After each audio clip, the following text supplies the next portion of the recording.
Tonight, the drunk driver who pled guilty in the death of an 11-year-old girl will spend less than a year in jail. Today, a judge sentenced Jeffrey Glowacki to 3 to 6 months. Covering Allegheny County tonight, Pittsburgh's Action News 4 reporter Jordan Siopa is live with the story. And Jordan, you heard from attorneys on both sides of this case who are breaking down the length of the sentence.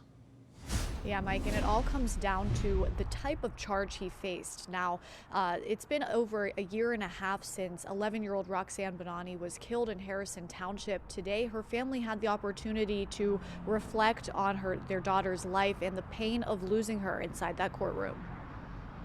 Roxanne Bonani was only 11 years old when she was killed by a drunk driver while playing outside in August 2024. Today was really about Roxanne's family having an opportunity to say what was inside their heart, to describe to the court and the world what type of person their daughter was. Roxanne was described by her mom as full of life. In her victim's statement in court on Wednesday, she said, quote, "The future I dreamed for my daughter, her learning, her laughter, her curiosity, and her joy is gone."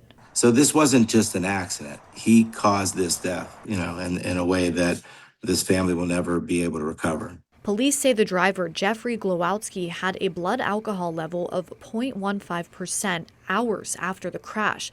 That's double the legal limit. Judge Edward Borkowski sentenced Glowacki to 3 to 6 months in jail, which is the statutory maximum. For the judge to give someone the sentence that he gave someone, 3 to 6 months, 90 to 180 days incarceration on a first offense, is him sending a message that this wasn't an accident, sir. While Glowacki pled guilty to driving under the influence, his attorney David Schrager says he was not charged for vehicular homicide, which explains the length of the sentence.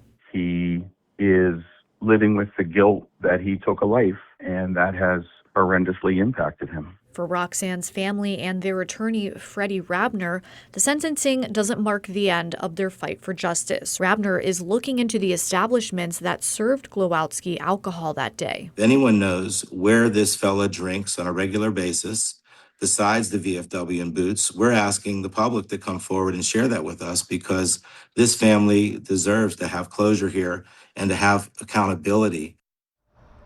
Now, Rabner and the family have taken legal action against the two bars where police said Glowacki was drinking the day of the crash. Covering Allegheny County, I'm Jordan Siopa, Pittsburgh's Action News 4.